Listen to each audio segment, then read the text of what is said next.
Ready? Start. Sir, there is also the big responsibility of the foreign trade to meet the minimum requirements of the country, especially requirements of essential goods of mass consumption, which may be in short supply from time to time, to save our people from the evil effects of profiteering when such a situation arises. In this strategy you have adopted is, as my distinguished friend has pointed out, merely to rely on one single agency, and the single agency seems to be getting bigger and bigger every day, a giant who is becoming more and more inefficient. Now I would like to say a few words about the direction of our trade in times to come. In the foreseeable future, about Russia, USA, EEC countries and Japan will continue to be our major partners in foreign trade.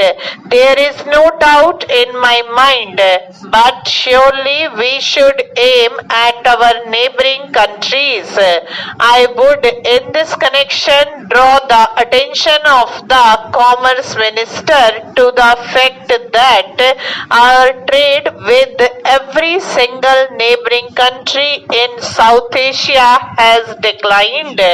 This is a sad commentary. It is a bad state of affairs. It is not a good augury for the future we envisage for this zone.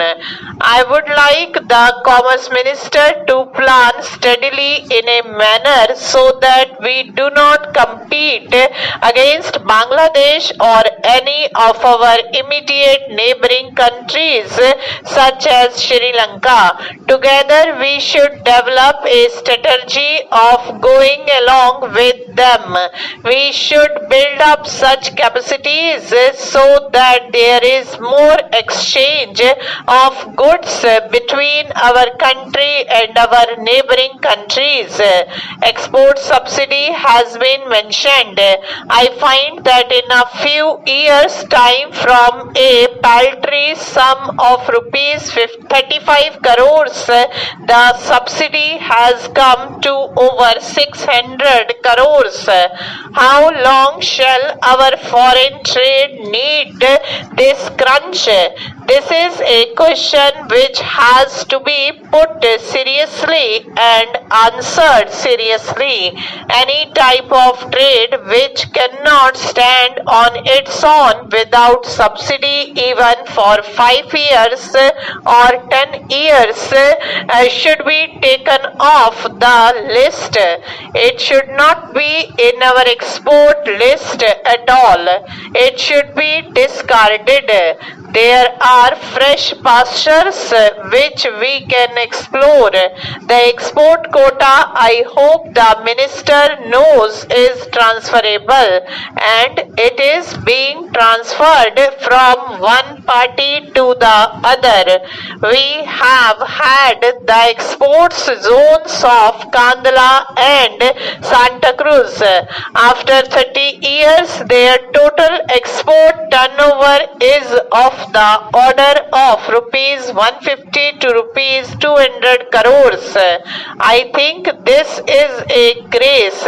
I think this whole experiment needs to be reviewed. The minister announced a special relief for 100% export-oriented industries as a New Year gift at the end of this year. I think it was a gift only for the monopolists and for the multinationals. I think its impact on our indigenous trade should be looked into. Mr. Vice Chairman, sir, I would like to mention something about our joint ventures. I know that the joint ventures have been part and parcel of our policy of export promotion and also of economic cooperation with the other developing countries. But I find that after so many years, these 115 units that are in operation have made a total investment of just rupees 35 crores only, and this is an insignificant sum if you take each individual country and relate it to the total industrial investment in that country. Our resources are limited, and I think we should concentrate on areas which are of immediate interest to us, and it is in these areas that we should really build up our joint venture capacity. As for the international environment, we know what the Honorable Minister has confessed in the House, and I would like to quote his words.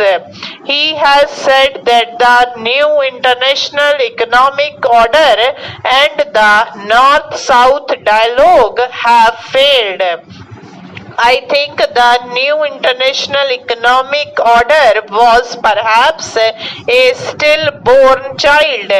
It was a device by some vested interests who were trying to arrange a certain recycling of resources, and once that recycling of petrodollars was achieved, then there was nothing left to talk about, and the people have been taken for a ride.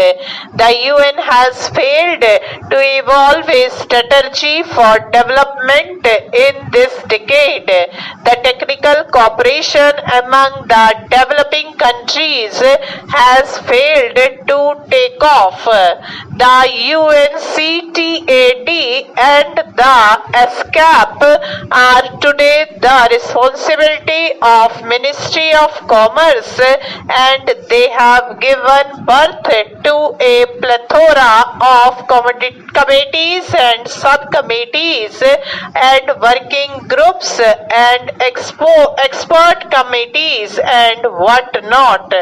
I wonder what contribution that have made to the promotion of our trade. Sir, I feel that the Ministry of Commerce should not waste its time in dealing with these organizations, otherwise it shall be too late to correct the imbalance in our trade, which is becoming bad to worse. Stop.